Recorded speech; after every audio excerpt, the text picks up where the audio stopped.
Las actas de la sesión 18ª y 19ª ordinaria se dan por aprobadas por no haber sido objeto de observaciones. El acta de la sesión 20ª ordinaria se pone a disposición de las señoras y señores diputados. El señor secretario dará lectura a la cuenta. Gracias, presidente. Se han recibido los siguientes documentos. En primer lugar, un informe remitido por el presidente nacional de la Asociación de Funcionarios del Ministerio de Desarrollo Social, señor René Díaz Burgos, denominado Dotación de Personal Ministerio de Desarrollo Social, octubre 2018, y que ese directorio comprometiera ante la Comisión en la sesión del pasado 3 de octubre. En segundo lugar, un oficio del abogado oficial mayor de Secretaría de esta corporación, mediante el cual informa que en esta comisión la diputada señora Virginia Troncoso reemplazará en forma permanente al diputado señor Álvaro Carter. Y finalmente un reemplazo solamente por esta sesión, don Enrique Van Rieselberghe en lugar de don Joaquín Lavín. Eso es todo. Muchas gracias, señor secretario. Ofrezco la palabra en relación a la cuenta. Se ofrece la palabra. En varios, ofrezco la palabra en varios. Diputado Boris, tiene la palabra. Gracias, señor presidente.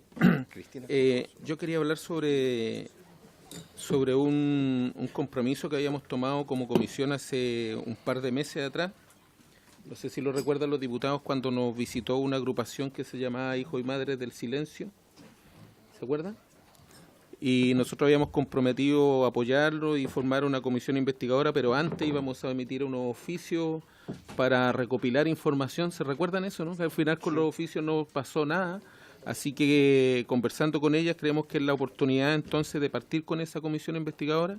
Yo tengo aquí una idea de mandato para los que quieran sumarse a patrocinar este mandato para la comisión investigadora con el fin de recabar información. O sea, aquí hay un derecho que se está vulnerando, que es el derecho a la identidad, el derecho al origen, y hay varias instituciones que no están funcionando, que tienen problemas, y eso es lo que necesitamos recabar, y para eso es que hicimos este mandato, para ver si lo que conversamos en esa oportunidad lo podemos ahora plasmar en la práctica patrocinando esta comisión.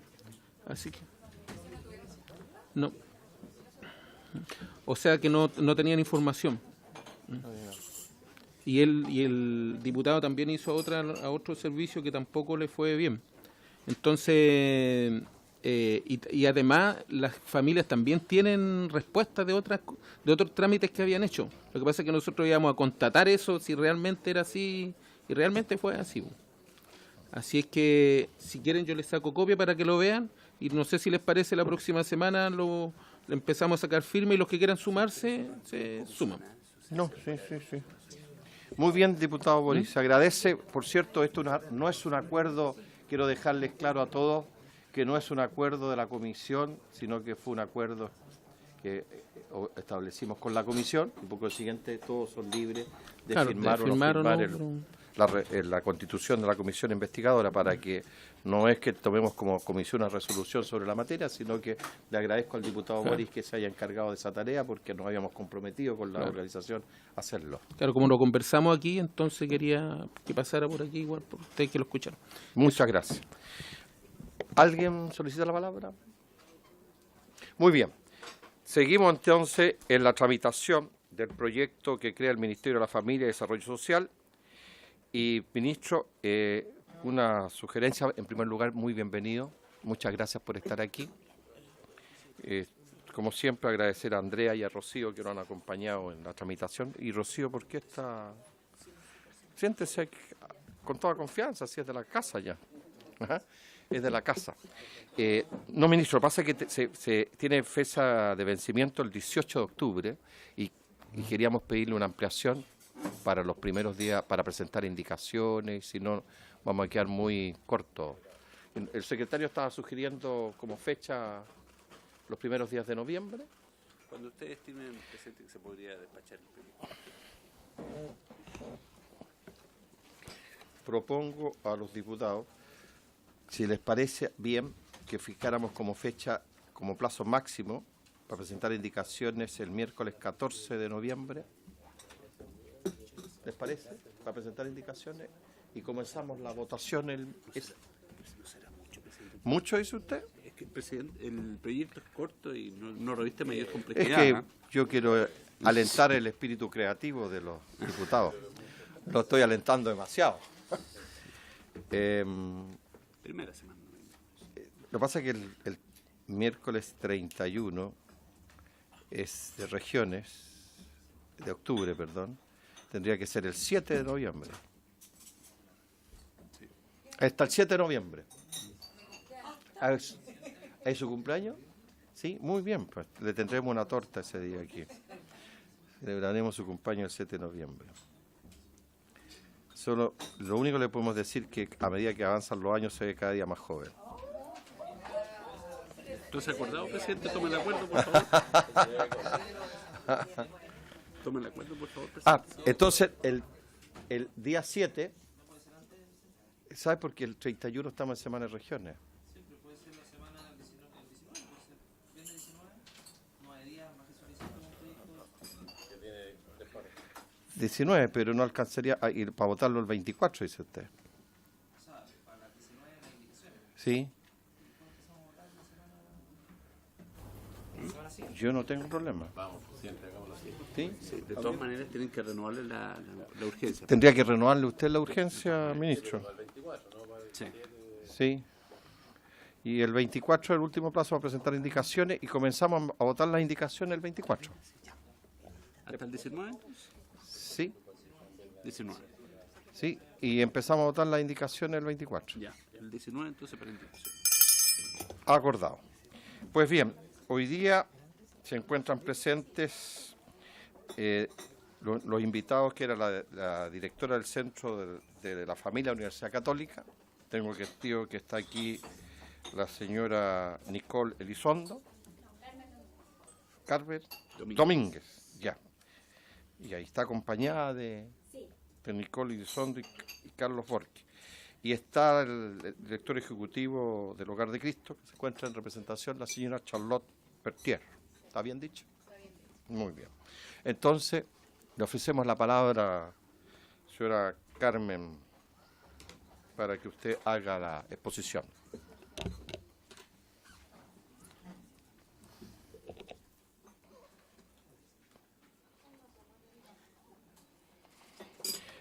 Mientras usted prepara, le debo recordar a los honorables diputadas y diputados que hoy día votamos en general el proyecto después que intervengan nuestros invitados.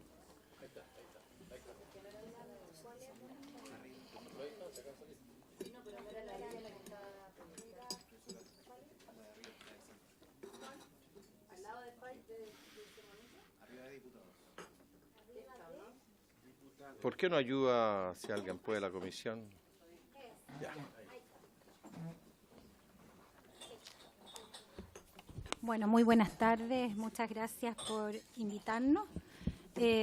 Quisiera primero explicar desde dónde hablo. Yo dirijo un centro que es interdisciplinario en el que participan 7 facultades: Derecho, Filosofía, Teología, Medicina, Ciencias Sociales, Educación, Economía. Llevamos 10 años. Y el foco de nuestro centro ha sido durante estos años trabajar en políticas públicas. De hecho, el centro fue creado para llevar el conocimiento que se gesta al interior de la Universidad Católica hacia afuera, hacia el debate público, y por tanto hemos participado a lo largo de estos años en todos los proyectos que inciden en familia. Y por lo tanto quiero hablar desde la experiencia de haber tratado de desarrollar y trabajar y proponer políticas públicas en esta materia, que es lo que de alguna manera nos permite tener una visión a estas alturas bastante global y completa de lo que sucede en Chile con las políticas públicas en materia de familia. Entonces, quisiera muy rápidamente hacer algunos comentarios respecto de los ejes del proyecto en discusión, algunos aspectos a considerar para el caso particular chileno y algunos desafíos que obviamente este proyecto plantea hacia el futuro, ¿no? La primera pregunta que uno se hace frente a este proyecto y que se hace el ciudadano común y corriente, ¿no? ¿Para qué un Ministerio de Familia? ¿Para qué sentido tendría? ¿Qué es lo que aporta? Es simplemente un cambio de nombre, ¿no? Y Obviamente, para poder responder eso, primero hay que partir por mirar lo que son los ejes del proyecto, que están ahí, ¿cierto?, estancados. De alguna manera este enfoque familiar que se quiere incorporar a la política pública, entendiendo al individuo no solo en cuanto tal, sino con su entorno. Esta idea de realzar a la familia como núcleo fundamental de la sociedad, ¿cierto?, que bien sabemos es una afirmación y reconocimiento que está en la Constitución, pero que aquí se hace, ¿no es cierto?, y se baja. Luego, reconocer la importancia del contexto de los individuos. Obviamente los individuos no vivimos solos, vivimos fundamentalmente y en primer lugar en nuestro contexto familiar. ¿No es cierto?, fortalecimiento de este sistema intersectorial de protección social, incorporándole este enfoque familiar y por lo tanto tratando de ampliar la mirada. Y el mapa de la vulnerabilidad que se propone tratando de identificar a ciertos grupos de la población que se encuentran en situación desmejorada. Respecto de estos ejes que el proyecto plantea, es donde quisiéramos centrar nuestros comentarios, que tienen por objeto obviamente demostrar por qué esto sería un avance o de alguna manera un aporte a lo que tenemos hoy en Chile, ¿no? Lo primero es resaltar que la familia no ha estado en el eje de las políticas públicas en Chile. No es que no tengamos políticas públicas que inciden en ello, tenemos numerosas, pero la familia no ha sido ni es hoy un criterio, una consideración transversal en las políticas públicas. Y por ello, por ejemplo, solo por darles un ejemplo, dado que esto no ha sido un foco, no ha habido ¿no es cierto?, una consideración relevante, es que nosotros carecemos de datos duros en relación a la realidad familiar en Chile. Nosotros tenemos grandes datos demográficos, sabemos que, ¿no es cierto?, la tasa de natalidad desciende, que la tasa de nupcialidad ha ido decreciendo, sabemos que tenemos, ¿no es cierto?, aumento de los hijos nacidos fuera de matrimonio, sabemos que tenemos aumento de los hogares monoparentales a cargo de madres solas. Tenemos datos demográficos duros, grandes, pero no tenemos datos más finos. No tenemos datos en realidad de dónde están los elementos que podríamos llamar de sanidad familiar, porque nosotros tenemos una experiencia familiar importantísima en Chile. Basta tener presente que cada vez que se le pregunta a los chilenos dónde obtienen las mayores alegrías en las encuestas, dónde obtiene usted las mayores satisfacciones, contestan en su familia, lo cual nos habla de que hay una experiencia familiar que todos destacan. Pero no tenemos esos datos y esa es una demostración. Nosotros como centro, puedo decirles, aquí hemos hecho todas las gestiones, hemos tocado muchas veces puertas del mundo público, del mundo privado, para obtener fondos, para poder desarrollar más estudios y poder obtener más datos. Nunca los hemos conseguido porque en realidad pareciera a veces que esto de la protección de la familia queda más como un discurso, ¿eh?, que en definitiva por una convicción o una conciencia. Entonces, no tenemos datos duros, sin embargo, si nosotros avanzamos y de alguna manera relacionamos lo que tenemos, podemos decir que las fortalezas de la familia Chile están en la red familiar, ¿no?, en la familia ampliada. En definitiva, todos los chilenos cuentan en sus necesidades con la familia, acuden a su red familiar. Por eso es que en realidad se podría afirmar que en Chile es la familia la que subsidia al Estado y no el Estado el que subsidia a la familia, porque el Estado descansa sobre la red familiar y en buena parte quizás no despliega la acción que sería necesaria porque cuenta con esa red familiar, cualquiera sea la situación socioeconómica de las personas. De hecho, si nosotros usáramos algunas de las clasificaciones que se utilizan para establecer la relación entre Estado y familia, este sería un Estado familiarizado. ¿Qué quiere decir eso? Quiere decir que de alguna manera la red familiar descansa sobre ella, soporta buena parte de la ayuda a las personas.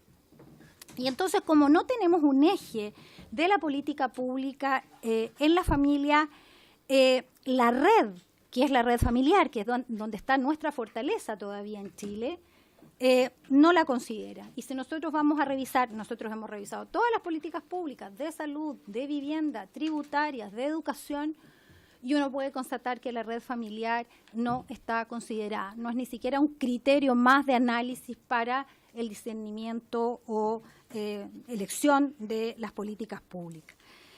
Obviamente no es que no se haya hecho nada en todo este tiempo, obviamente se han realizado, ¿no es cierto?, una serie de reformas, pero hay que explicar que cuando uno habla de la regulación, cuando uno se pregunta, la regulación jurídica, las políticas públicas acompañan, de alguna manera otorgan medios, ¿cómo se encuentra la familia de alguna manera considerada? Nosotros tenemos que mirar dos aspectos de la regulación. Uno que llamamos la regulación directa, que son las normas que tienen por objeto la familia, que tienen por objeto regular las relaciones entre los miembros de familia y de estos con los que entran en relación, que es lo que llamamos derecho de familia. Pero también está toda la regulación indirecta, que son el conjunto de reglas que no están pensadas para la familia, pero que obviamente inciden en la calidad de vida que puede tener esa familia, como las normas de salud, tributaria, ¿cierto?, de vivienda. Si nosotros vamos a mirar todas esas normas, no tenemos prácticamente nada. Y por lo tanto, hemos modificado el derecho de familia, ¿cierto?, muchísimo, pero no hemos incidido en la regulación indirecta, que es toda esta otra, que finalmente es también protección finalmente social. Y por lo tanto, el proyecto tiene que ser evaluado en este contexto, ¿no?, en el contexto de lo que ha sido hasta ahora la preocupación pública por la familia, que vuelvo a decir, no es que no exista, pero que no está, ¿no es cierto?, no tiene como eje, y al no tenerlo como eje de consideración, de reflexión, finalmente no termina dando el aporte o el apoyo o el sustento que requiere el desarrollo de la vida familiar. Entonces, este proyecto indiscutiblemente en ese sentido es un avance en cuanto incorpora este enfoque, es un inicio obviamente, y claramente hay una serie de otros aspectos que pueden perfeccionarse, que pueden complementarse. Obviamente, como estamos en el primer trámite de esta iniciativa, no me voy a explayar en el conjunto de propuestas más específicas que uno podría plantear para perfeccionar esto, pero sí quisiera referirme a tres aspectos que son importantes a la hora de juzgar esta iniciativa. Uno, aspectos normativos de contexto. En segundo lugar, aspectos de política pública chilena. Y por último, aspectos de situación comparada. ¿Qué pasa en el mundo con esta institucionalidad? Desde ese punto de vista, desde la normativa, obviamente, la normativa internacional pone en el eje, desde la Declaración Universal de los Derechos Humanos, a la familia, ¿no? Y otros instrumentos internacionales que Chile ha ratificado, como el Pacto de Derechos Civiles, el Pacto de Derechos Económicos, Sociales y Culturales, la Convención Americana de Derechos Humanos, la Convención sobre los Derechos de las Personas con Discapacidad, son todos instrumentos que apuntan a la necesidad de proteger la familia. Igualmente, la Asamblea General de Naciones Unidas ha hecho énfasis en el reconocimiento de la importancia de las familias en el desarrollo económico-social de la sociedad, y en razón de ello es que dentro de los objetivos para el desarrollo sostenible de Naciones Unidas está y se destaca el rol de la familia para la lucha contra la pobreza, para la exclusión social, para la vida laboral, promoción de la integración social y la solidaridad intergeneracional. Además, nuestra Constitución no solo reconoce a la familia, y yo creo que es algo que a veces no se observa, la relevancia que le otorga es que en la primera norma de nuestro ordenamiento jurídico, tan pronto se refiere a la persona, acto seguido se refiere a la familia, y no solo se refiere a la familia desde un punto de vista programático, no solo para decir qué buena y qué importante es la familia, sino que asignándole un deber al Estado. La Constitución señala que el Estado debe propender al fortalecimiento, y esto significa que el Estado no tiene un mandato neutro, sino que tiene un mandato activo, que significa realizar acciones en favor, ¿cierto?, de promover la vida familiar. Y es desde ese punto de vista que nosotros, ciudadanos, estamos completamente autorizados para poder escrutar, evaluar la acción del Estado en materia de familia, y eso es lo que de alguna manera corresponde en esta instancia, ¿no? En segundo lugar, algunos aspectos de política pública nacional, y es que obviamente, además, la necesidad de tomar como eje a la familia surge por las transformaciones que está teniendo la familia, ¿no? Transformaciones demográficas, sociológicas, económicas, no solo en Chile, en todo el mundo, en contextos culturales muy distintos. Y por lo tanto, en todos los países, las políticas de protección social, las políticas han tenido que ir variando y se han tenido que ir ajustando y de alguna manera adaptarse a estos nuevos cambios. Y por lo tanto, estos nuevos cambios han determinado, como vamos a ver en muchos países, una institucionalidad que está destinada precisamente a promover y proteger la familia. Por ejemplo, en muchos países se han desarrollado programas, ¿no es cierto?, hoy que tienen por objeto permitir, ¿no es cierto?, dar las oportunidades de formar familia, de tener un proyecto de vida familiar estable, de poder conciliar vida familiar y vida laboral, de recoger la diversidad de las culturas de la familia, recoger, por ejemplo, lo que nos está sucediendo en Chile con toda, ¿no es cierto?, la experiencia que estamos teniendo de tanta inmigración. Si nosotros miramos la oferta programática para la familia en Chile, podemos ver que tenemos varias, ahí están referidas algunas de las ofertas, o sea, las ofertas programáticas, todos estos bonos que hay, bonos por control niño sano, bono base familiar, bono por graduación cuarto medio, etcétera. Nosotros vemos que hay una cierta oferta programática, pero que esa oferta está dispersa, ¿ah? Y está dispersa precisamente porque no hay un eje, un enfoque, ¿no es cierto?, familiar que permita de alguna manera cruzarlas, constatar si en realidad aportan, si de alguna manera nos generan también efectos negativos. Recordemos que a veces estas políticas generan, ¿no es cierto?, efectos colaterales no pensados en materia de familia. Y por lo tanto, un desafío, y eso es lo importante de incorporar un enfoque familiar, es realizar y revisar toda esta oferta programática para verificar que no se estén dando sobreintervenciones, ¿no?, y que de alguna manera estemos tratando, por una parte, de promover una determinada conducta o una determinada, ¿no es cierto?, comportamiento, y por otro estemos dando exactamente la señal contraria, ¿no? Y por eso es que es tan importante esto. En cuanto a quizás algunas de las sugerencias o quizás de alguna manera de los desafíos de este proyecto hacia el futuro y que debieran ser complementados, tiene que ver en primer lugar con el rol del comité interministerial, ¿no? Nos parece que no basta simplemente con referirse a la existencia de un comité interministerial para que eso genere una coordinación. Está claro que este comité tendría entonces que tener, por ejemplo, por tarea crear una política pública nacional de apoyo y fortalecimiento a las familias, como por ejemplo sucede, y no voy a buscar países lejanos que a veces no nos sirven mucho de modelo, sino que en Colombia tienen una política pública en materia de familia, ¿ah? Y esta política fue construida en conjunto con entidades de nivel nacional, territorial, sectores público y privado, la sociedad civil, la academia, bajo precisamente la coordinación del Ministerio de Salud y Protección Social de Colombia, ¿no? Una segunda, ¿no es cierto?, desafío de este proyecto es esta mirada que deja de estar solo en el sector vulnerable para empezar a mirar a otros sectores de nuestra sociedad y aquí particularmente a la clase media. Y aquí hay una gran oportunidad, pero obviamente para que esto pueda concretarse y realmente signifique un avance, necesitamos que los programas se focalicen a la clase media, distinguiéndola de la población en situación de pobreza, que se realice, porque aquí va a haber que desarrollar instrumentos, ¿no es cierto?, políticas, planes que de alguna manera intenten primero hacer la precisión de quiénes son y dónde estamos y cuáles son sus particulares necesidades, por ejemplo, en materia de educación, de salud, de trabajo, etcétera. Y por lo tanto aquí un desafío importante que surge de este enfoque familiar es el generar instrumentos de diagnóstico, monitoreo y evaluación apropiado a esta nueva población a la cual se quiere apuntar, y por eso hay que generar instrumentos más especializados para eso que los que hoy hay. Y en tercer lugar, un tercer desafío, y creo que es una consideración esencial, es que la experiencia comparada revela que el cambio de institucionalidad no sirve o de alguna manera no es lo efectivo si no va acompañado con una importante inversión, ¿ah?, con una sostenibilidad, digamos, con un presupuesto.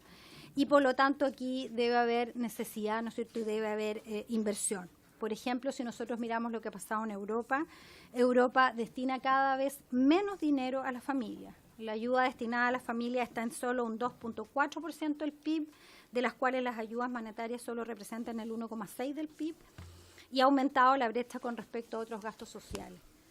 La familia en general está en segundo plano. De cada 12 euros que destina Europa a gastos sociales, tan solo 1 se dedica a la familia. Y hay enormes diferencias entre las ayudas que reciben los distintos países europeos.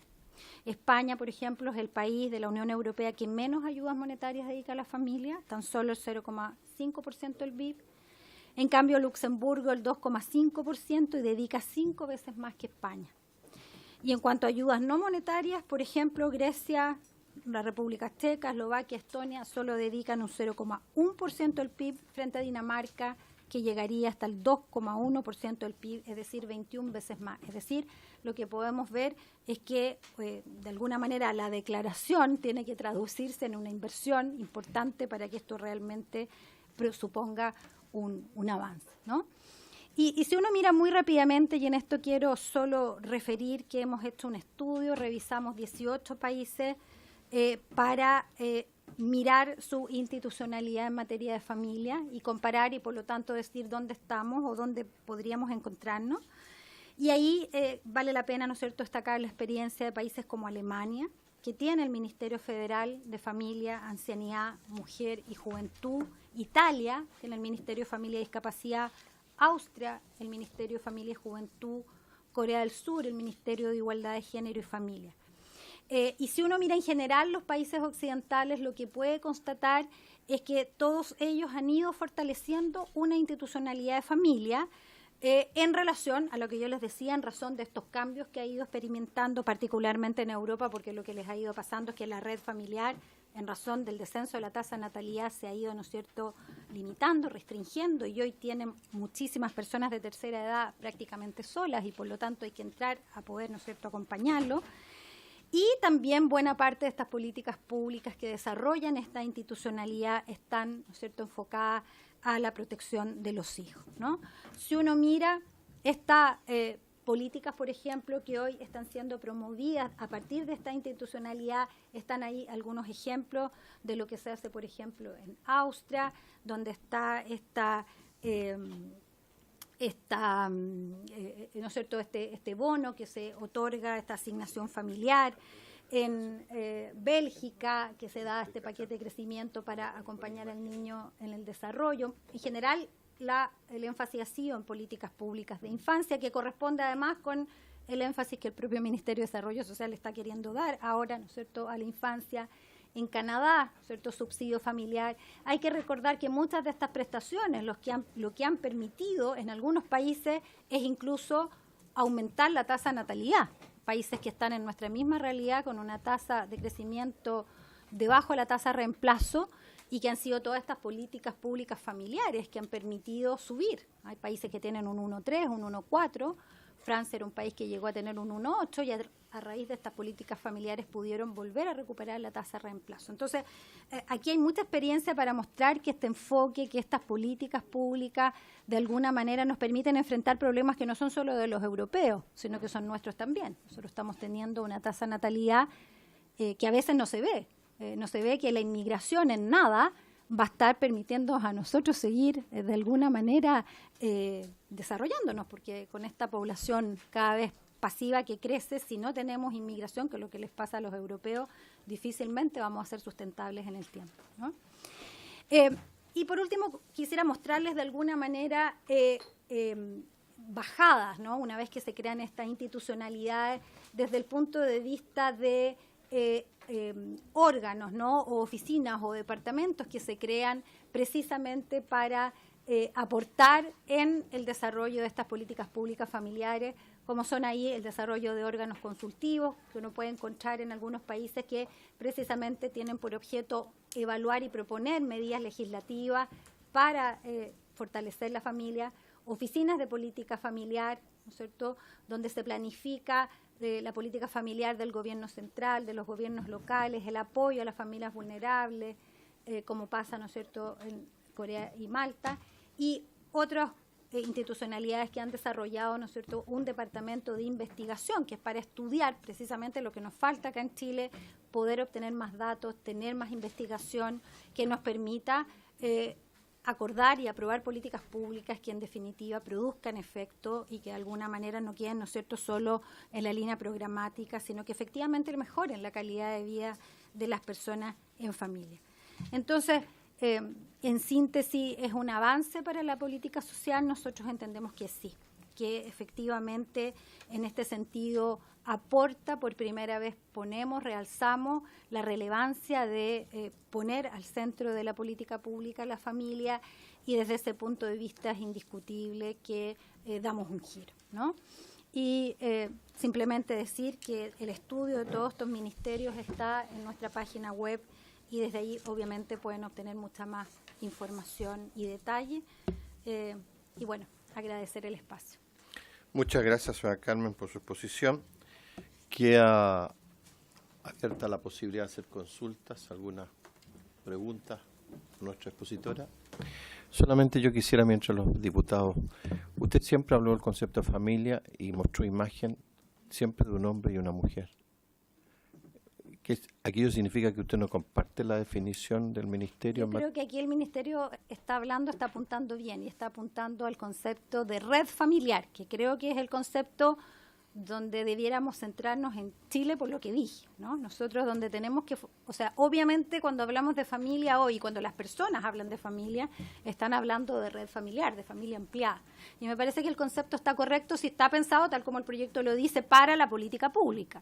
Y desde ese punto de vista creo que lo que debemos nosotros reforzar, y es lo que uno percibe, yo le decía, nosotros hemos ido a mirar, por ejemplo, cómo se asigna la vivienda en Chile. No hay ningún criterio que en definitiva considere dónde está la red familiar de esa persona, y a veces se le asigna la vivienda pública en una zona diametralmente opuesta de Santiago, por ejemplo, y al poco tiempo está volviendo a su zona, ¿no es cierto?, original, porque de alguna manera no tiene con quién dejar, ¿no es cierto?, a los hijos. Si nosotros vamos a mirar la política pública de salud, cuál es la valoración o la consideración que hay de que el enfermo esté acompañado con su familia o que no la esté, y obviamente, ¿no es cierto?, el desarrollo o los tratamientos o de alguna manera la respuesta de un enfermo mejora o es mejor cuando está acompañado de su familia o no. Entonces, yo creo que aquí, en este sentido, estamos hablando de política pública, lo que debemos fortalecer en Chile es la red familiar. Si no lo hacemos en el muy corto plazo, con las tasas de natalidad que estamos teniendo, nos va a pasar lo mismo que en Europa, ¿ah? Y en nada nos vamos a quedar con personas, individuos solos, como pasa hoy en día crecientemente en Europa. ¿Alguna consulta, diputado? Diputado Consulta. Jorge tiene la palabra. Sí. Preguntar a Carmen Domínguez, cuando se comparan los países por los gastos en familia, ¿qué se entiende por el gasto? O sea, ¿cuáles son las políticas públicas que están incluidas para poder comparar, así en genérico? Perdón, señora Carmen, tiene la palabra. No son exactamente siempre las mismas políticas familiares, pero en general lo que han ido desarrollando los países europeos va más o menos en la misma línea, que tiene que ver mucho con estas políticas que, además, hay que decir que en el periodo de crisis económica de Europa, precisamente buena parte de esos recortes fueron a esas políticas públicas familiares, eso hay que resaltar, ¿no? Pero son políticas públicas que en general tienen por objeto permitir, en definitiva, primero tener hijos. Entonces hay mucho que tiene que ver con bonos por nacimiento de hijos, que tiene que ver con rebajas tributarias, que tiene que ver con, de alguna manera, permitir, por ejemplo, que con esas rebajas tributarias la familia pueda conseguir que alguien de su red familiar, por ejemplo, los apoye en las horas de laborales. Tiene que ver con dar ayudas, ¿no es cierto?, para poder acceder a la sala de cuna. Recordemos que en Europa es caro, ¿no es cierto?, muchos de esos países es muy caro poder dejar a los hijos en salas de cunas, en jardines infantiles, y por lo tanto esas prestaciones tienen por objeto permitirles a la larga conciliar vida familiar y vida laboral. Es decir, es un conjunto de políticas públicas que tienen en general varios ejes, que es en el fondo tratar de alguna manera corregir o de alguna manera posibilitar la natalidad, que es un tema crucial, que tienen por objeto dos, permitir el proyecto de familia estable, es decir, que de alguna manera disminuir, ¿no es cierto?, la ruptura y tratar, por lo tanto, de que puedan, ¿no es cierto?, desarrollarse y puedan tener de alguna manera un proyecto de vida familiar. Yo diría que esos son en general los ejes de estas políticas públicas. Hay mucha experiencia, ¿ah? A esta altura, no están empezando con esto. Muy bien. Muchas gracias, señora Carmen, por su intervención. Dejamos a continuación a Charlotte en representación del Hogar de Cristo. Tiene la palabra, Muchas Charlotte. gracias, señor presidente. Buenas tardes. Aprovecho también de saludar a los demás diputados y diputadas que nos acompañan. Muchas gracias por darnos la posibilidad como Hogar de Cristo de venir a comentar este proyecto de ley. Vengo en representación, como usted dijo, señor presidente, del director ejecutivo de Fundación Hogar de Cristo, Juan Cristóbal Romero. Yo soy la encargada en incidencia de políticas públicas, así que vengo en su nombre.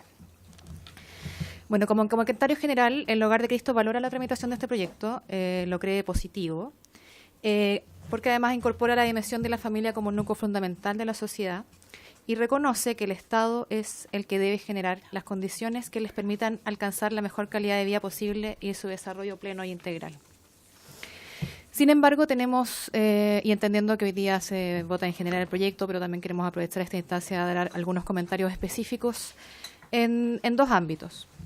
El primero de estos se refiere a la definición de la población objetivo del Ministerio. En el artículo primero de la Ley 20.530, que crea el Ministerio de Desarrollo Social, se menciona que este será encargado de colaborar con el Presidente de la República en el diseño y aplicación de políticas, planes y programas en materia de equidad y o desarrollo social, especialmente aquellas destinadas a erradicar la pobreza y brindar protección social a las personas o grupos vulnerables y sus familias, como propone este proyecto de ley que estamos discutiendo, promoviendo la movilidad e integración social y la participación con igualdad de oportunidades en la vida nacional. El proyecto de ley que discutimos agrega además el inciso segundo, que menciona: el Ministerio de Familia y Desarrollo Social colaborará también con el Presidente de la República en el diseño, implementación y coordinación de políticas, planes y programas destinados a brindar protección social a aquellas personas o grupos y familias que, sin ser vulnerables, pueden verse enfrentadas a contingencias o eventos adversos que podrían conducirlos a situación de vulnerabilidad. Con respecto al anterior, creemos importante diferenciar los conceptos de pobreza, vulnerabilidad y este nuevo concepto de riesgo de vulnerabilidad. Tanto para la pertinencia, eficiencia y eficacia de las políticas públicas, es necesario que en el diseño y planificación global se identifiquen claramente los diferentes tipos de beneficiarios. Esto es importante porque estas categorías presentan distintos tipos de necesidades, niveles de vulneración de derechos y gravedad en sus problemas, lo que finalmente, y en términos de diseño estratégico de políticas públicas, implica diferenciar prioridades y énfasis. Si bien no es necesario una alta especificación conceptual y operativa de las definiciones de estas poblaciones priorizadas en un marco legal de este tipo, sí es importante tener claridad con respecto a los grandes grupos que permita segmentar y ordenar las políticas que serán materia de este ministerio. Pensando, por ejemplo, en políticas públicas de superación de la pobreza, que son altamente especializadas y focalizadas, o en políticas de protección social para los grupos vulnerables, más enfocadas en el aseguramiento de umbrales mínimos de factores claves para la mantención de la estabilidad y capacidades de generación de ingresos en los hogares, o políticas públicas universales que permitan asegurar y garantizar el ejercicio de los derechos, como por ejemplo el sistema de protección para la infancia. En relación a lo anterior, la definición de grupos vulnerables ya se encuentra mencionada en la ley que crea el Ministerio de Desarrollo Social, definiéndola como aquella que, pese que es una población que supera los umbrales de la pobreza, presenta necesidades específicas que justifican la implementación de políticas de protección social. Por lo tanto, creemos que, como plantea el proyecto que estamos discutiendo, esta definición se debería mantener.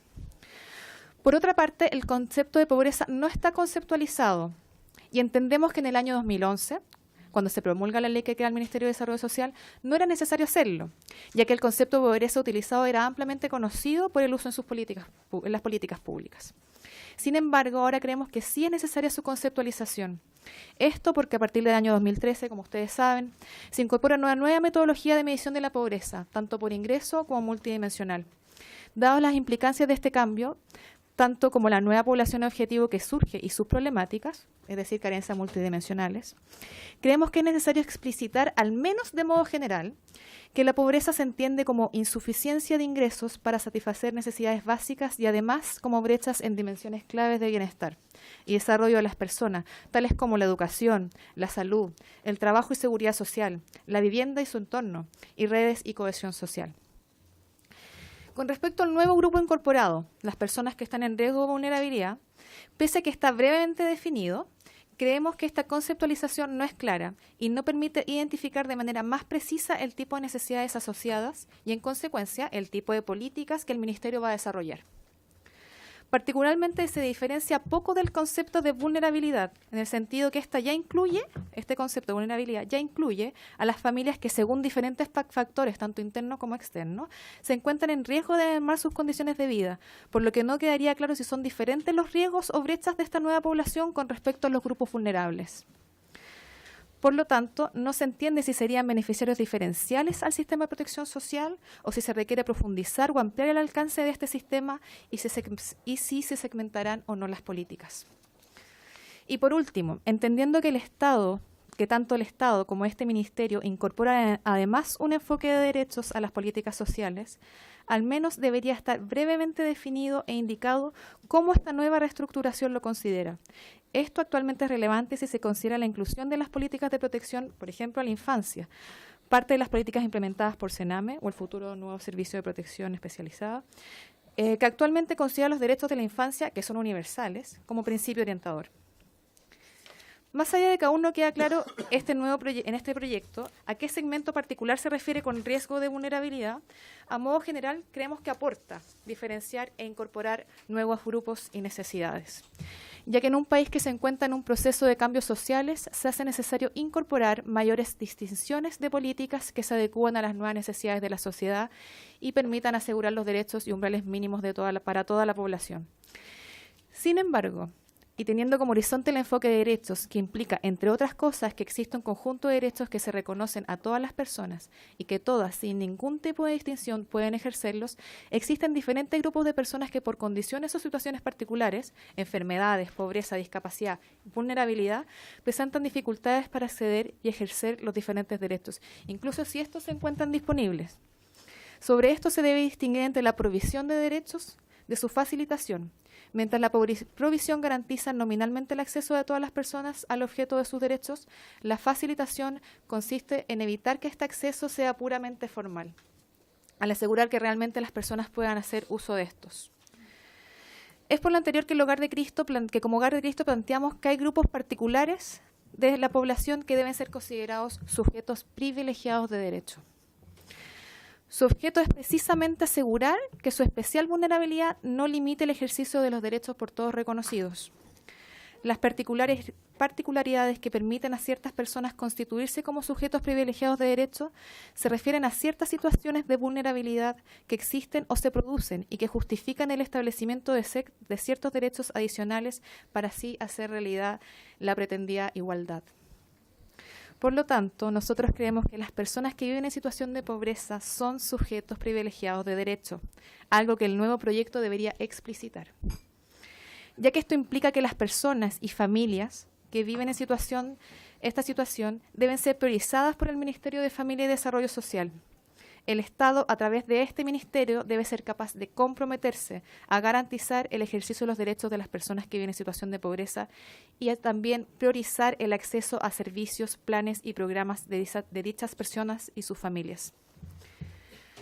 Además, como ya el Ministerio identifica diferentes grupos vulnerables y que tienen políticas especialmente asociadas a sus problemáticas, como la niñez, los adultos mayores y la población indígena, se debe identificar otras poblaciones que al mismo tiempo viven en situación de pobreza y además presentan diferentes factores o situaciones que hacen que estén siendo efectivamente vulnerados sus derechos, tales como personas y familias en situación de calle, niños, niñas y adolescentes en cuidado residencial, adultos mayores en situación de pobreza, personas en situación de pobreza que presentan consumo problemático de alcohol y otras drogas, lactantes, niños, niñas en situación de pobreza y exclusión social que no asisten a la educación inicial, personas que se encuentran en situación de pobreza y exclusión social que tienen discapacidad mental, psíquica y o intelectual, lo que significa además un doble espiral de exclusión. Niños, niñas y jóvenes que se encuentran excluidos del sistema escolar. Siendo estos finalmente grupos vulnerados, no vulnerables, lo que implica una priorización especial y el diseño de políticas altamente especializadas, integrales y con altos estándares de calidad. La segunda temática que nos gustaría mencionar es la del enfoque familiar. En el proyecto de ley se define enfoque familiar en el inciso tercero, mencionando que se entenderá por enfoque familiar la comprensión del individuo, no de forma aislada, sino que en el contexto de su entorno. Creemos que esta definición es insuficiente y se debería especificar qué se entiende por enfoque familiar. Si bien luego agrega en la letra X en las funciones y atribuciones del Ministerio lo siguiente: promover el fortalecimiento de la familia y el rol que ésta cumple en el ámbito de la vida en sociedad, potenciando el desarrollo y el trato digno y el apoyo mutuo entre quienes la componen, propendiendo su estabilidad y proyección en el tiempo. Vuelve a surgir la interrogante de cómo se va a materializar este enfoque familiar en la coordinación, consistencia y coherencia de las políticas, planes y programas en materia de equidad y o desarrollo social. Nuestra experiencia como Hogar de Cristo y la evidencia internacional indica que las funciones y efectos de la familia son profundos y muchos de nuestros comportamientos están condicionados por nuestro entorno familiar. El desempeño académico y laboral, el afrontamiento de problemas, el desarrollo de la autoestima, los hábitos relacionados con la salud y el ajuste psicológico están vinculados con nuestros aprendizajes en el seno familiar. Al mismo modo, hay que tener presente que si bien la familia es la fuente de apoyo primaria que permite que los individuos se desarrollen adecuadamente, ya sea tanto desde el aspecto biológico, psicológico como social, también puede ser fuente de nuestros conflictos más amargos, dolorosos y psíquicamente estructurantes. Es por lo anterior que en la inclusión del enfoque familiar se deben considerar los distintos tipos de familia y sus particularidades, sobre todo si son familias que viven en contextos de pobreza y exclusión social. El bajo nivel de ingreso es solo una de las múltiples adversidades que viven este tipo de familias y que deben enfrentar.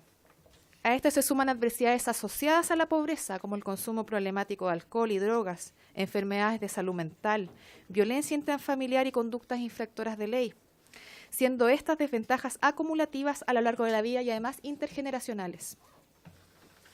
Por ejemplo, en el sistema de cuidado residencial de niños, niñas y adolescentes, estudios señalan que alrededor del 90% de las familias cuyos hijos han sido derivados a residencias de protección viven en situación de pobreza. Asimismo, es esencial considerar que los problemas que enfrentan estas familias son de una naturaleza compleja, diversa y multidimensional, por lo que se requiere de enfoque y estrategias individualizadas y flexibles para asistirlas, en particular porque usualmente enfrentan más de una desventaja y situación de estrés. Cuando las familias viven esta complejidad, ven afectadas su vida en pareja, su ejercicio parental y también su capacidad de resolver necesidades básicas. En síntesis, se debe definir qué se entenderá por enfoque familiar y cómo éste respetará y se adaptará a los distintos tipos de familia y sus particularidades. En conclusión, como Fundación de Hogar de Cristo apoyamos la tramitación de este proyecto en general, pero creemos necesario mejorar y profundizar los conceptos y enfoques antes mencionados. Muchas gracias, señor presidente. Muchas gracias, Charlotte, por su exposición. Ofrezco la palabra a algún diputada o diputado.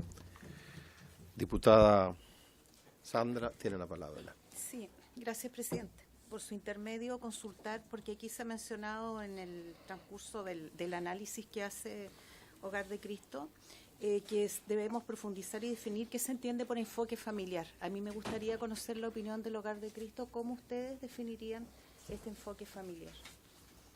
Muchas gracias, diputada Sandra. Vamos a recoger primero inquietudes y después contesta Charlotte. ¿Algún otro diputada o diputado que quiera hacer alguna intervención? Señor ministro, si usted quiere, después, a partir de las dos exposiciones que hubo, si quieren hacer alguna precisión sobre la materia, está abierta la posibilidad. Charlotte, ya que no hay otras consultas, tiene la palabra. Sí, se escucha. Gracias, diputada, por su pregunta. Mira, nosotros el enfoque familiar, lo importante es que se defina de una manera concreta en el proyecto. Nosotros manejamos diferentes tipos de enfoque familiar dependiendo de las poblaciones con que trabajamos, y lo que más hemos desarrollado es el enfoque familiar que se trabaja en la residencia de protección especializada, que como ustedes saben estamos desarrollando en un proyecto piloto de Hogar de Cristo y que bien está enterado aquí el ministro. No hay una sola forma de trabajar con las familias. Como mencionaba recién, tenemos que respetar sus particularidades, su composición, y ver cuál es la mejor forma de que una dupla psicosocial se acerque a ella y se revincule en este caso con el niño, niña o joven que se encuentra en residencia. ¿Con esto a qué me refiero? Hay que, yo supongo que también va a estar luego en la institucionalidad que se desprenda de este ministerio, se debe hacer un estudio concreto de los tipos de familia que existen y cómo poder abordar mejor este trabajo con este enfoque. Creo que sí se puede avanzar hacia una definición quizás un poco amplia de lo que se va a entender por enfoque familiar, más allá de entender al individuo inserto y no solo al individuo como un ser aislado. Muchas gracias, señor presidente. Muchas gracias, Charlotte. ¿Alguna consulta? Ministro, ¿quisiera usted hacer algunas precisiones? Tiene la palabra. Muchas gracias, presidente.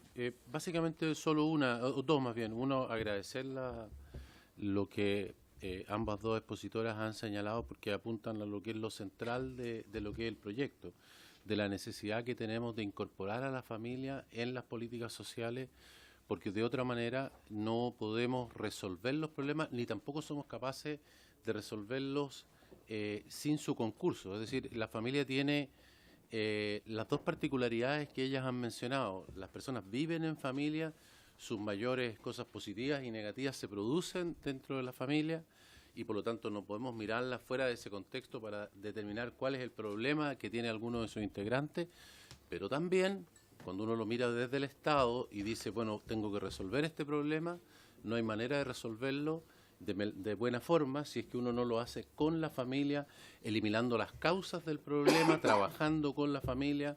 Así que en eso me parece que además es la discusión que tenemos hoy día en esta comisión digamos, si vale la pena o no vale la pena, digamos, tener un ministerio y tener dentro de las políticas sociales lo que aquí se ha denominado, digamos, este enfoque familiar. Así que eso es lo primero. Lo segundo, creo que todas las cosas que aquí se han mencionado son todas muy atingentes. El problema es que son atingentes, pero no todas son atingentes a este proyecto. La ley del ministerio, tanto la actual como la nueva, no determina los programas. De hecho, muchos de los programas que aquí se mencionan en las dos exposiciones ni siquiera tienen que ver con el Ministerio de Desarrollo Social. Por ejemplo, digamos, la lucha contra la adicción al alcohol o a las drogas, por ejemplo, no son parte, digamos, de las políticas que tiene el Ministerio de Desarrollo Social. Recordemos que el Estado se organiza a través de ministerios que tienen una tarea específica. Voy a ir en un segundo al comentario sobre el comité interministerial, pero en lo básico, educación, se dedica a educación, salud, a los problemas de salud, desarrollo social, a ciertas políticas muy particulares, aunque el nombre sea, digamos, el Estado de Chile debe tener de gasto social 70, 80% del presupuesto fiscal debe ser gasto fiscal.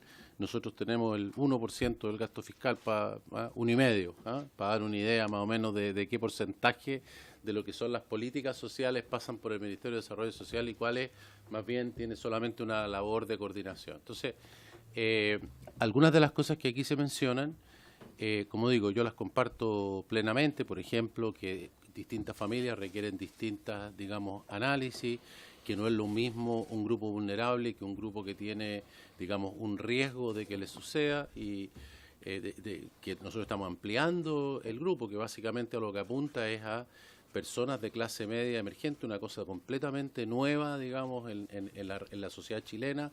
Pasamos de una sociedad pobre a una sociedad de clase media, pero cuando miramos la clase media, la mayoría están cerquita de los pobres. Entonces, creemos que resolvimos el problema, pero esas personas están a un paso de volver a ser pobres, y cuando la persona, por ejemplo, tiene una enfermedad grave, si no tiene un sistema que le permita, digamos, pagar esa enfermedad grave y poder atenderla razonablemente, vuelve a estar en la misma pobreza que tenía antes, y lo que queremos es que eso no suceda, y simplemente estamos pensando en esas personas que tienen el riesgo de caer, que no que tengan un subsidio, lo que tengan simplemente una adecuada cobertura frente a eventos catastróficos. Eso es simplemente lo que estamos planteando.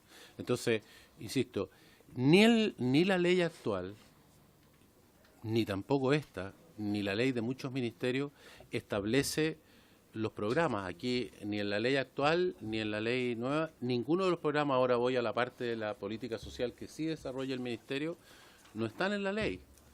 Por ejemplo, aquí se menciona que hay que privilegiar ciertos grupos particulares.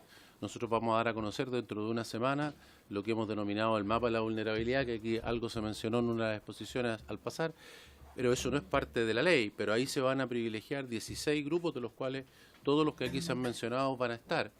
pero eso no es parte de la ley en discusión, eso es parte de los programas, y no podría la ley establecer los programas porque esos programas son esencialmente cambiantes. Son cambiantes los objetivos de a qué persona, porque el problema cambia, un problema que el Chile tenía, voy a hacer un ejemplo, se acaban de cumplir 50 años, ¿no es cierto?, de la fundación del doctor Monkever, que decidió que el mayor problema en Chile era la desnutrición, ocupó 50 años. Hoy día nadie se pensaría, ¿no es cierto?, en hacer una gran actividad social por la desnutrición, porque la desnutrición está resuelta, y hoy día incluso para medir pobreza, medimos como pobreza desnutrición y obesidad, porque hoy día tenemos problemas relacionados con la pobreza que tienen que ver en realidad con la obesidad, que se asocia a enfermedades, en fin. Es un problema que hace 50 años era fundamental, hoy día está superado, pero apareció otro. Entonces los problemas son cambios. La estructura del Ministerio y del Estado le permite ir cambiando los focos de los problemas, le permite además de eso cambiar la forma en que los resuelve, pero eso no está. Entonces, por eso digo, solo para volver a la esencia de mi comentario, concuerdo plenamente con todo lo que se ha planteado, pero no se le puede pedir a la ley de un ministerio que resuelva los problemas actuales y futuros por venir, sino que lo que se le tiene que permitir es que establezca una estructura, establezca un público objetivo, digamos, un número de personas que son los beneficiarios que la ley autoriza. Recordemos que el Estado puede hacer solo lo que está permitido por la ley, entonces la ley, el Congreso, le permite al Ministerio actuar sobre esa población. Hoy día a nosotros no nos permite actuar sobre la familia, sino que solo sobre individuos individuales. Entonces lo que estamos pidiendo es simplemente permítanos poder mirar también la familia. Cuando un integrante tenga un problema, que yo pueda ir y decir, oiga, ¿sabe una cosa? Tengo que trabajar y gastar recursos con toda la familia porque no saco nada con resolver el problema de uno de sus integrantes si no arreglo a la familia. Y luego de eso, ¿qué problemas vamos a definir? Bueno, muchos de esos programas son incluso motivos de ley, de hecho todos, en su aplicación práctica al detalle, a lo mejor son motivos de un reglamento, de un programa, pero cada una de esas cosas dan origen a una ley específica que establece este programa, estos recursos y cómo se va a atender, y eso naturalmente da origen a consideraciones muy distintas de cómo se trata un problema de otro, e incluso que cambian a lo largo del tiempo. Gracias, ministro. No sé acaso hay alguna consulta. Diputada Cristina tiene la palabra. Virginia, perdón. ¿Por qué le cuesta tanto? Gracias, presidente. Bueno, yo me estoy incorporando recientemente a esta comisión y, bueno, mi consulta es directamente al Hogar de Cristo, por su intermedio, presidente, a Charlotte, porque yo siempre conocí y escuché que el Hogar de Cristo era una institución solidaria. ¿Estamos bien? ¿Ya? Bueno, porque siempre fue como a nivel país los eventos, grandes eventos que se hacían en ayuda, la cena, solidario, en fin. Pero era para las ayudas de gente adulta. ¿Sí? ¿Estoy bien? Para ayudar a la gente de calle que no tenía donde guardarse, dormir, venía el invierno, venían los fríos, y grandes campañas de parte del Hogar de Cristo, ¿cierto? Y hoy día ustedes quieren ser empresa, ¿cómo esto? Ahí tengo una confusión. Ahora que va a estar el Ministerio de Desarrollo Social, ¿cierto? Entonces, ¿cuál es la función que ustedes van a prestar en sí en este momento? Muchas gracias. Un momento, Charlotte. Solo un minuto. Perdón. Porque la mirada mía es la que yo creo que todo el mundo... ¿Ya? ¿Está listo? Gracias, diputada Virginia. Charlotte tiene palabra. Ahora puede hablar. Gracias, señor presidente. Diputada, le aclaro al tiro. Nosotros, como Fundación de Hogar de Cristo, somos una fundación de beneficencia sin fines de lucro. Si bien el San Alberto Hurtado comenzó hace más de 73 años con esta institución, que al principio era pan, techo y abrigo, ese era el gran, fue conocida en sus comienzos. Ahora trabajamos 8 líneas temáticas, que son las que mencioné en mi intervención. Estamos con personas en situación de calle, adulto mayor, personas adultas con discapacidad mental, tanto psíquica como intelectual. Voy a tratar de no olvidar ninguna. Educación inicial, inclusión laboral, reinserción educativa, consumo problemático, alcohol y otras drogas, e infanto-adolescente. Estas 8 líneas trabajan con la población. Nuestra población objetivo son las personas que viven simultáneamente situación de pobreza monetaria y multidimensional, o sea, los más pobres de los pobres. Nosotros no que queramos ser una empresa en ningún sentido. Nuestra labor se sustenta, si usted que es una diputada, perdona, quiere saber cómo se financia, se sustenta. 42% de nuestros ingresos vienen por aportes del Estado a través de programas que se licitan y también de tratos directos, y el resto viene con aportes de nuestros socios a nivel nacional, que son más de 40.000.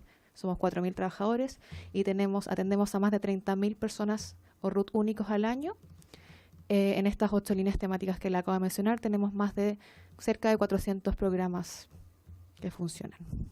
Gracias. Muchas gracias, Charlotte. Diputado Boris tiene la palabra. Gracias, señor presidente. Quería preguntarle a través de su intermedio al señor ministro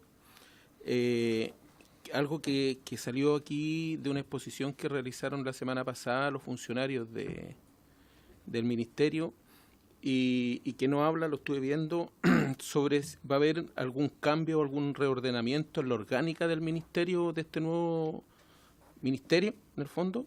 Y lo segundo, ellos también planteaban y que no lo toca, y que algunos pensaban de que tal vez no tiene nada que ver, pero yo creo que está relacionado, porque en el fondo podemos elaborar muchas políticas públicas, pero son los trabajadores los que la ejecutan al final.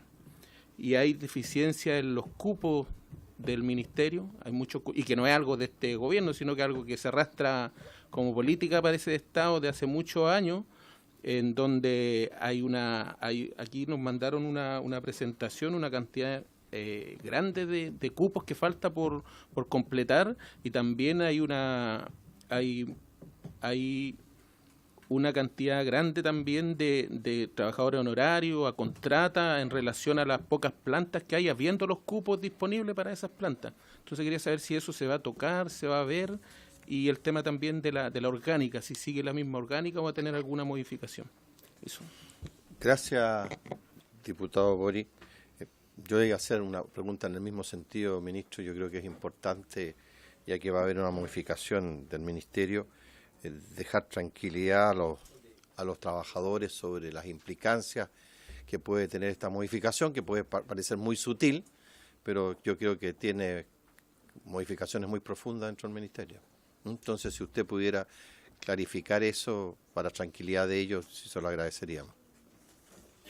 Por supuesto. El cambio no cambia en nada la orgánica, no cambia en nada el personal, no afecta el empleo, no afecta a ninguna persona. O sea que desde ese punto de vista no hay cambio alguno. Eso primero es súper simple de contestar esa parte.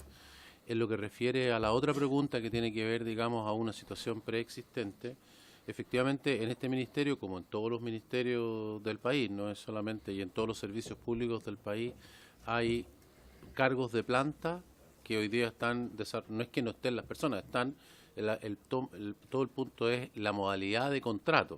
O sea, hay personas que, hay cargos que la ley estableció en la planta que no están llenados y que están contratados en base a contratas o a honorarios, y eso es algo, digamos, de común ocurrencia en el Estado entero. Para darle solo una idea, el ministerio tiene 3 subsecretarías, una de niñez que se acaba de crear, así que esa dejemos de un lado, otra muy pequeñita que es la de evaluación social, y básicamente todo el personal trabaja en la subsecretaría de servicios sociales, donde están todos los programas sociales, y de ahí dependen también los servicios, en fin. El último concurso para llenar un espacio de planta fue el año 2009. Así que eso es lo que las personas. O sea, yo lo que le puedo decir es que nosotros estamos llamando a concursos de planta en la Subsecretaría de la Niñez, que es nueva, en la Subsecretaría de Evaluación Social, que está más pequeña que y en la Subsecretaría de Servicios Sociales, en todas ellas en el año próximo año 2019. O sea, en todas ellas van a haber concursos para cargos de planta. Eso es lo que le puedo decir. Eso no se hace desde el año 2009 en la Subsecretaría de Servicios Sociales, que es la más importante. En la de Evaluación Social se hizo uno el año 2018. Ahora. Muy bien, señor ministro, muchas gracias. No sé acaso hay alguna otra consulta, alguna otra inquietud. Pues bien, señor secretario, entonces haríamos la votación en general del proyecto para que tome la votación usted, por favor. Señora Sandra Amaro. A favor. Don Boris Barreto. Señora Virginia Troncoso. A favor. Señora Catalina Herrera. A favor. Don Diego Ibáñez. Don Enrique Van Rieselberg. Don Andrés Lonta. Don Cosme Mellado. A favor. Don Jorge Sabaj. Para fortalecer la familia chilena, a favor. Don Alejandro Santana. A favor. Presidente. A favor. Para fortalecer las diversas formas de familia que hay en Chile, a favor. Las familias. No falta nadie. Resultado de la votación, señor. 6, 8, 10. 10 a favor, 1 abstención. Se aprueba en general el proyecto. Muy bien, señor ministro. No sé acaso quiere manifestar algo usted. Agradecer solamente porque creo que estamos haciendo esto, digamos, a fondo, pero al mismo tiempo con mucha dedicación y rápido, y vamos a hacer los cambios, las urgencias para que calce con las fechas que hablamos. Muy bien. Muchas gracias por haberse a usted. cumplido el objeto de la sesión. Se levanta.